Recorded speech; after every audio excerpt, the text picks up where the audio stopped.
How do you build an 8-figure company in a highly competitive product category? Today's guests own a soap business. I have a cousin, a friend, and at least a dozen people on my Facebook feed that also own soap businesses. Our guests have a better product, sure, but it takes more than that to win in a competitive space. And they share their story today on how they built up not only their soap business, but their new face cream as well. Are you looking for new ways to make your sales grow? You've tried other podcasts, but they don't seem to know. Harvest the growth potential of your product or service as we share stories and strategies that'll make your competitors nervous. Now, here's the host of the Harvest Growth Podcast, John LeClaire. Welcome back to the show today. I'm really excited to be speaking with two partners and founders, or really the owners of Amish Farms Soap. They have built an incredible 8-figure business around this line of soap, face creams, and other products. And we're going to talk about how they made it so successful and understand their products a little bit better. But first, I want to welcome both of you to the show. Steve and George, thanks for joining us today. Our pleasure. Thanks for having us. Thanks for having us. It's great to have you guys on with us. So let's talk about, well, actually, I want to share my personal experience if I can first. So you guys are certainly the experts on Amish Farms Soap, the face cream, why they're different and better. And I do want to dive into that. But for the benefit of our audience, these are amazing products. So there's two that I've been using. So one is a bar soap, which is really how their business, I believe, started, or at least the first big success. And they sell a ton of these across all channels. And we'll talk about the business, but it's a hand cut, handmade bar soap that is very healthy. I love it. It's like I've transferred everything to this in my own kind of like, showering, washing at home, etc. And then I'm not personally a face cream user, as I assume a lot of men aren't, right? But I have started using this, and I'm getting older. And man, I probably need it more. I live in Colorado, as my audience knows. It's dry out here. It's been a game changer too. And there's so many benefits. I will tell you personally, for me, my complexion has really kind of softened, if that's the right word. Like it's not hard and dry like it often gets in the winter. At my age, I'm embarrassed to say, but I still get acne here and there, and it's crazy. You'd think it'd be done by now, but it's really helped with that problem, both the soap as well as the face cream. So for me personally, I just can't say enough about it. Total game changer products, and I'm excited to be speaking with the owners of the company that lead this and run it and have developed this and really got it out to the market to be able to share with our audience and people like. Thank you for those nice words. Absolutely. So I'm going to turn the time over to you guys now to talk about why are they so good. I can say they're great, but I don't know why, right, as well as you do. So can you describe, maybe let's talk about the bar soap first. So that's your bigger seller of these two items, at least so far, just because it's been around longer. But what is it about it that makes it so good and so much better than other soaps on the market? Ours is mainly made of natural. We don't use a lot of chemicals if we don't have to, we really focus on natural ingredients and stuff, and I don't know why a lot of these soap companies have to put all these nasty chemicals because you don't need them. Steve is working on a fragrance free and dye free, and that's really a good product. And as we meet, in early 2025 right now, it feels like chemicals in our foods and in our beauty products are much more part of the conversation in our country right now than they have been for a long time, for a lot of reasons. Politics is one of them right now, right? But as we think about that, I don't want to be ingesting chemicals. I also don't want to be putting them on my skin any more than I have to. Can you guys talk about what are some of the ingredients in the bar soap specifically that make it work so well? Thing about these days, like you said, with the politics and everything, a lot of these big soap companies, I won't mention any names, obviously, but a lot of the big soap, they say, hey, this is made in America. It might be packaged in America. It might get here and it gets packaged, but the ingredients all comes from overseas, comes from China. Ours is manufactured. Everything is made right here in the United States, and it's right here in the heartland in South Dakota. And Steve is over there in Alabama. A couple of very good states. So through Colorado as well. And we pride ourselves on that. And the big natural ingredients is that I don't think a lot of people use is bentonite clay, and bentonite clay has a lot of benefits for your skin. It's unbelievable, and that's how we kind of got started. And I think that's one of the big keys of our success is bentonite clay. I hate to say that because I don't want everybody else using bentonite clay in their products. Is all of a sudden everybody's selling a soap with bentonite clay, but they don't. And I don't know why. With our great success, it's really a good process. And on my side, the key and what your conversation is, I'm making a fragrance-free, dye-free product, and we just launched it literally 3 weeks ago, and it has been off the charts successful. And it's all natural ingredients: coconut oil, shea butter, castor oil. Again, has the bentonite clay in it, and it has just taken off, especially with the younger generation as well. That's awesome. You mentioned that is a brand new product. How long has the rest of the business been around? How long have you guys been selling these soaps? Well, I started about 20 years ago, and then we just kind of plugging along as best we could, and then I met Steve, and the partnership was a match made in heaven. I mean, it really took things to another level once I met Steve. Because I was doing everything myself. I was manufacturing, I was marketing, I was selling, I was doing everything myself. And, you can't really keep up with that, one person. And it was the right time. We weren't really ready when Steve and I met, about 5 years ago. We weren't really, I wasn't ready up until that point. And it was perfect timing and the perfect storm when him and I got together. And, as all success stories goes, it was, it was just everything was really perfect, and we kind of fell backwards into it. I mean, the way he just called me out of the blue, and he wanted to buy a couple of pallets, and like Steve says, this guy conned me into buying a whole semi-load. Wasn't that what you said, Steve? And so he bought a semi-load, and it's been just every month is more and more and more successful. Yeah, our skill sets totally complement each other. In May of 2021 is when I didn't dip my toe. I went head first into the entire operation, and it's been pretty much nonstop since then. No, it's better than nonstop. It has grown double every year. Exponentially, and it definitely has. I mean, we went from.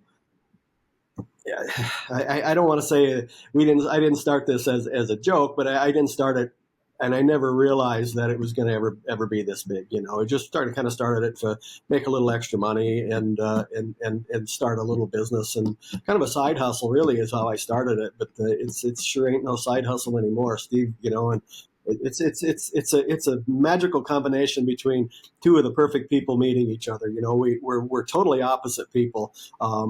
He's more professional and college smart, and I'm more street smart, and I'm more of a guy that gets in, and I like building all my own equipment. I've made everything myself. I get out there and I get a welder and a torch in my hand, and I manufacture all our equipment. That's how I started. And I would rather do that than sit in an office. And me and Steve are really opposite. But boy, I'll tell you, us coming together has formed a really successful business. And I also think the key is that we have nothing is going to get in our way attitude. If something breaks, guess what? We figure it out and make it work. Absolutely. I think it's great advice. Anybody that might be listening that is either in a partnership or potentially considering one is, you got to find, whether it's a partner or whether it's employees, as you build your organizations, to find people that complement your skill sets, right? As entrepreneurs in the early days, you kind of have to do it all by yourself, right? Like in the very early days, usually, right? Unless you got a lot of funding on day one or whatever. And so you get used to that and you think you can do it all. And as entrepreneurs, you guys are very successful entrepreneurs. Yeah, you can do it, right? But you're going to do it much better if you find people that we can't be great at everything, right? So work what you're great at and then bring in other people, partners or employees to help round it out, right? To round out your skill sets. And as you guys have done, it's taken off. Exactly. And Steve and I are the perfect combination from that. I didn't know that when I met him. He took a chance with me and I took a chance with him, and it just accidentally, really, right, Steve? I mean, it accidentally grew into this, and now we've got a multi-million-dollar company that's going to go beyond that. Yeah, sometimes it's better to be lucky than good. That's right. You say that, but you guys have been so smart in everything you've done in this business so far. To build your business into an 8-figure business, no matter what it is, it takes, a little bit of luck, right? We all have to have that in our lives, but it takes a lot of hard work, skill, and a great product to really get there. And it really is, as you said, George, it is not a joke. This is no joke to get to that level. Let's talk about, so what was the first success you had? Again, we're staying kind of on the bar soap, the original one that took off. We'll get back to the face cream in a minute, but what was the first success that really started to skyrocket the growth? Yeah, I would say it would have probably been around the year 2000. I come from a retail background for most of my life, and I wanted to get the soap into the grocery store format. And where I used to own grocery stores, I hooked up with a broker friend of mine, and then that's how I started. I got it I go into the distribution centers, not the grocery stores individually. And I was able to get into a grocery store chain that had 380 stores. So they have different things, free distribution and all that. So I did a free distribution where I gave the distribution center a case of soap, and that got me into their stores. And then it just kind of took off from there. And then in 2021, that's when I hooked up with my broker hooked this up with me with an influencer. And she's an hour from where my factory and warehouse is. And we're like best friends now. So we launched, and it was May of 2021. I remember it was the Monday after Mother's Day. And it's been a trajectory like this ever since, between her and George and me and, adding new products, et cetera. It has gone through the roof. We've talked a lot about your business, of course, and your relationship with Brenda, your influencer that you work so much with, and you always call her your friend. I thought you guys were friends first. This is the first time I've heard actually that it was kind of referred over, and it's great to hear. I think, when you've got a solid relationship like that and you have become very close friends, and it's been this, I think, symbiotic relationship where, you bring in great products to her and she helps you guys grow, and that's awesome. Well, when we sat down at the meeting to discuss an influencer opportunity, she at that point in time, she had 2 million followers. Now she's got almost 4 million followers. And she had her attorney there, her son-in-law, who was a district attorney. And then we just started talking and we hit it off until now. She supports mainly Alabama businesses, which this is an Alabama business, but I'm not from Alabama. I'm from New Hampshire. So when she asked me that question, she stood up and goes, "You're a Yankee?" I thought the deal was done. But that was just her humor, we sat back down and we've been like best friends since then. And what really helps too is that we all believe in the product. Brenda believes in the product, and Brenda would not have influenced it, and she wouldn't be promoting it if she hadn't tried herself and believed in it. Yeah. Well, that was the key. You had to give her the product. She had to test it, and I mean, she was hooked on it. I think when our audience hears influencer, a lot of them might be thinking, a 20-something-year-old girl that, is always wearing outfits to show off things, whatever it might be. This kind of like, heavy music and intense graphics and all this kind of stuff. And there is that side of the influencer world. Brenda's on another side, which is, I would call more real, right? And I think it's important to realize that there are other influencers out there, right? Because a lot of business owners might be thinking like, I can't sell my product to 20-year-olds, right? It doesn't make sense for it's not the right audience or whatever. But there are influencers that fit really any category, any age group, any target. Would you mind just, I guess, describe what her content looks like normally? Like, who is Brenda? What type of content does she do? And how does that fit with your brand? Well, her primary is a cooking show. And she has 3 people that she likes, and she does a video for them and talks about the product. But she's a cooking show, Christian background, so she reaches that target audience. She's just real genuine. She reminds me of your grandmother, and that's what most people say. And, everything she talks about is resonates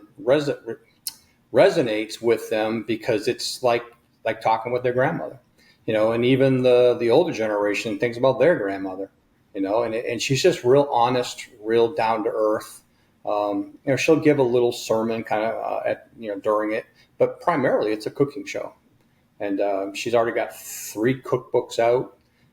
I was just over her house a couple of days ago, and she's going to be doing a tabletop book. So very successful, but just really kind, gentle, real. That'd probably be the best word if she's real.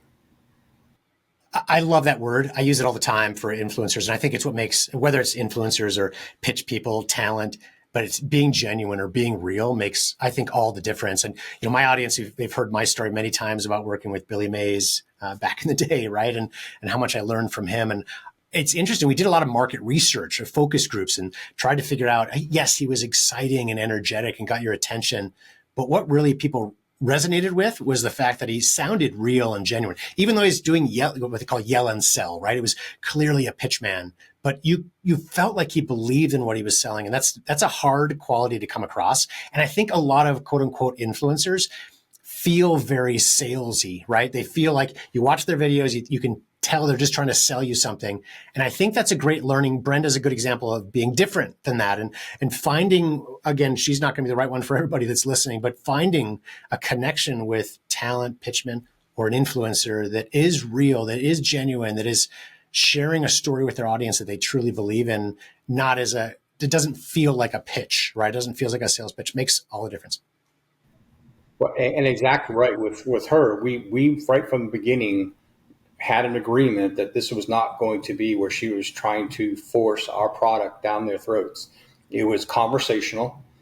She would either start off the video with it or embed it somewhere in there. Like she could be cooking something and then she goes over to wash her hands and there's the bag of soap and she talks about the soap for a couple of seconds and that was it.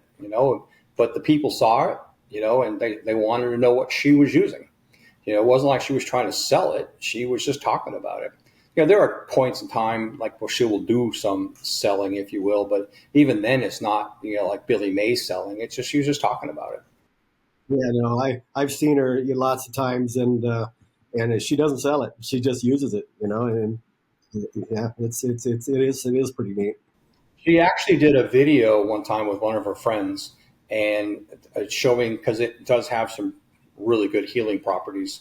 And they did a before and after picture, and the before and after was just astonishing that the woman had such bad scaly things on her legs. So they did a before and after, and she wanted to post that video to show her, and her attorneys wouldn't let her do it because it was so drastic, and you couldn't make that statement, even though the person was going to do it as a testimonial, But that's the level of how much she loves the product. So that brings me to the question on a lot of consumer feedback you guys have gotten. I know you get customer emails or customers reaching out to you all the time saying what you've done or your products have done to help them. What are some examples? I know, there's only so many things we can put into like paid advertising, that sort of thing, but it's amazing to hear sometimes benefits that come across from real users and changes they've experienced in their lives. What are some of the stories you guys have heard?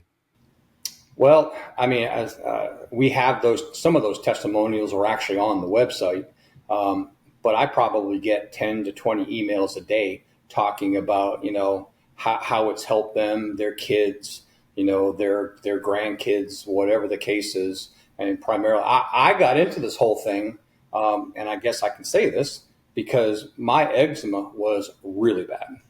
And I was actually selling it in one of my stores, and a guy says, "You need to use this," because I'm in Alabama. I live in shorts and a t-shirt, and I had eczema all over my legs. And I said, "What?" He goes, "Yeah, you need to use it." And I'm telling you, John, I went home, tried it. A week later, I was about 80% eczema free. And from then on, I was hooked, which is the key thing. If I like the product, then it's an easy sell. So then it became, okay, let's go. As far as customers, I mean, my goodness, it's stories like that, and this one probably resonates the most, is a lady it was middle of summer down here, and she had a long sleeve sweater on. And me being me, I just asked her, "Well, why are you wearing a sweater? It's 95 degrees out." And she goes, "My skin is so bad that I'm embarrassed to take my sweater off." So I gave her a bag of our soap, and then she came back 2 weeks later and she still had the sweater on. And I said, "It didn't work." And she pulls off her sweater. She's in a short sleeve blouse, and she goes, it changed my life. From a guy, you don't really think about it, but for a woman to be able to wear clothes that she could never wear before, she started crying on me. It was so touching. We're in the middle of a store and she's crying and saying how much it changed her life. That would probably be the biggest one that I could tell you in regards to customer testimonial. No, we get really, really touching emails, thousands of them. The story is exactly like that. We are not saying that it helps for that, because you have to be. What did you say, Steve? You had to be. It has to be certified and to be able to say these statements. It has to be certified for that, But so we're not saying it does, but we're saying that we get a lot of testimonials of people that say that it really, really works well, and personal experience with Steve and me. I got the same exact story as Steve does. Yeah, that's literally how I got into the whole thing. Yeah, I went through chemotherapy 15 years ago, and I had the same experience as that lady. I had the same experience as she did. Yeah, I've heard that chemo can be, that's a common side effect, is just really dry, almost painful skin afterwards, right? So how was your experience with that? How long did it take to recover from that with the soap? Not long at all. I mean, I've always used Amish Farms Soap, and I never had any problems with the people after surgery, after chemotherapy, after all that nightmare is done.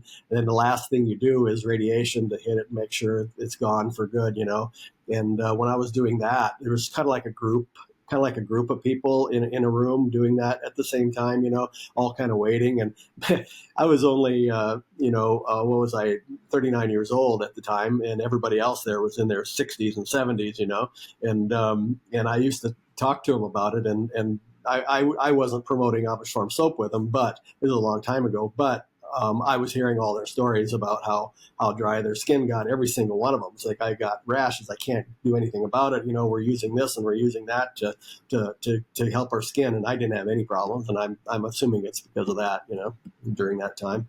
And I've had the same comments numerous times from our customer base. The amazing thing after all this is I can imagine our audience thinking, well, yeah, sounds great, but this is probably going to be one of those crazy expensive skincare solutions, right? These beauty products, but the pricing is low, right? I encourage our audience, check out amishfarmsoap.com. The link is in the show notes, of course. You can find them on Amazon and retail stores as well. But you got to check it out to see the pricing. It's you'll be amazed, right? It's not expensive, especially when you consider all these benefits that are included with it. If I can change this topic a little bit, I want to talk about the face cream. So this is a newer product for you guys. So the face cream you guys are launching, or have launched, but it's fairly recent and already has been extremely successful. So we talked about the bar soap a little bit. The face cream, how is that different from other face creams that are on the market? That was a project that probably George started on it for probably a year, and then when it was finally presented to me, we still went through a genesis with it, to improve it, make it better. We all sent it out to friends and family, and I probably had 200 that I gave it out to as samples for their feedback. And from the time that we started with that process, and 6 months later, we came up with that item right there. So it wasn't like a snap your finger, and I think that's what some of the people have to understand is some of these things, it takes, the product that I just launched, it was almost a year in R&D to get it to where I felt like it was the product that I wanted to sell. And that's no different than the face cream.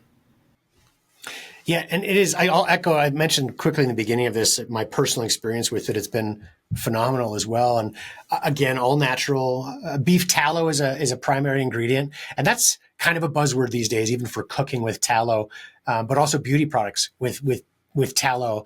Can you talk about some of the properties or benefits of using tallow in beauty products? Tallow seems like it's the boss of all beauty things right now.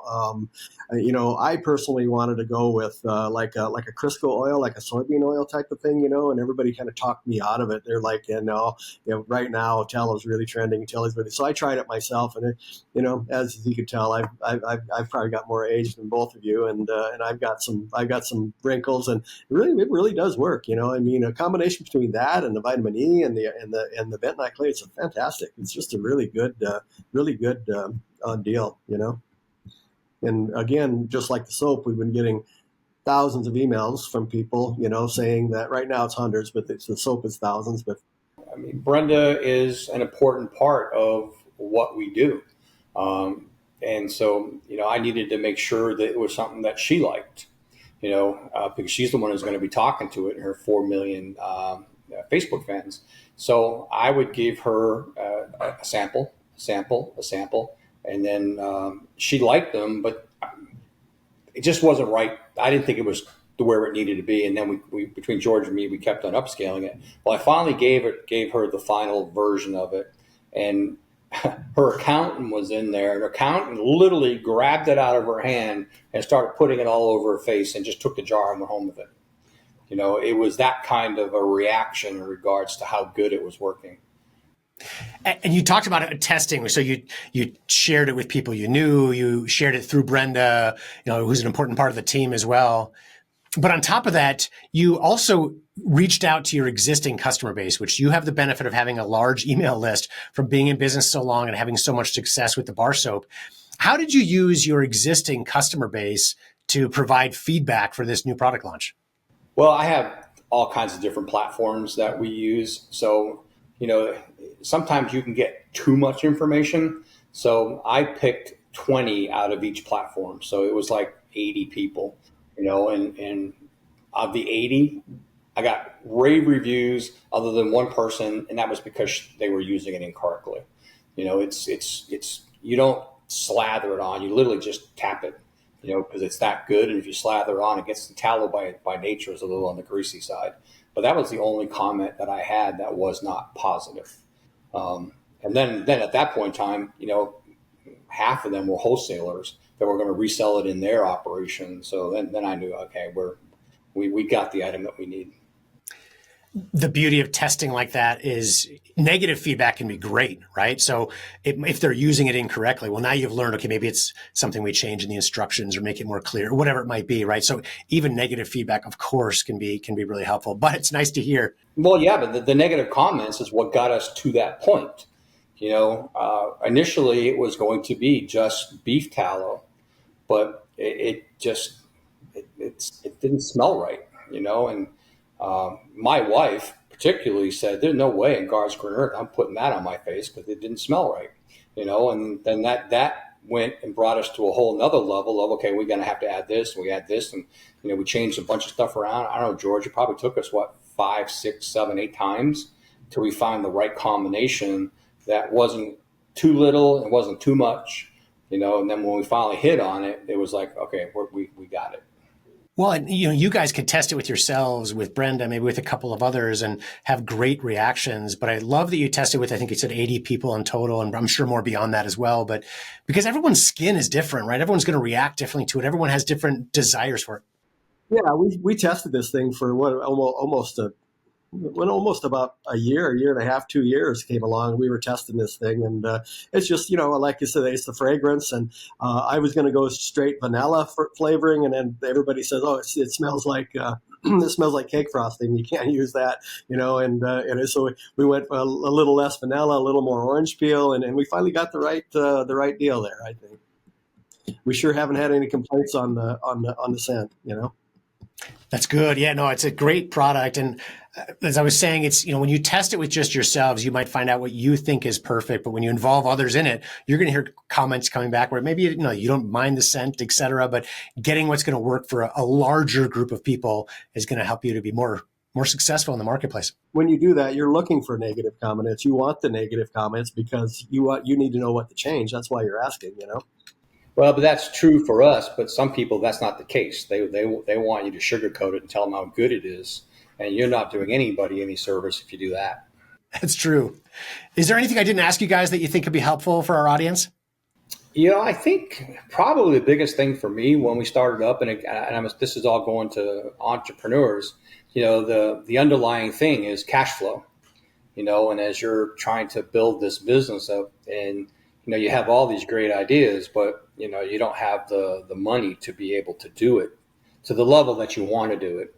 So, you got to kind of pace yourself a little bit. I don't personally want investors. I want to be able to do it all by ourselves, and without that other person kind of helping you out, then you've got to you got to pay your employees and all the rest of that stuff. So, that was a labor of love in regards to how to kind of just, build it kind of slowly and organically until I got to the point where it was like, okay, now I can kind of, jettison it up a little bit because I was in a little better financial cash flow position. That's great advice. And that's the hardest part. I mean, any business that I ever had, cash flow is king. If you could have all the sales that you want, but if you don't have cash flow, not much you can do. Very true. Yeah, it is king. It is key in every business that we do. I do want to tell our audience again, it's in the show notes, but go check them out at amishfarmsoap.com or look for them on Amazon, again, in your local retailer as well. And for our audience, did you know you can also meet with a member of my team absolutely free for a 30-minute strategy consultation? We've launched and grown hundreds of products since 2007. Learn some of our strategies while growing OxyClean back in the Billy Mays days.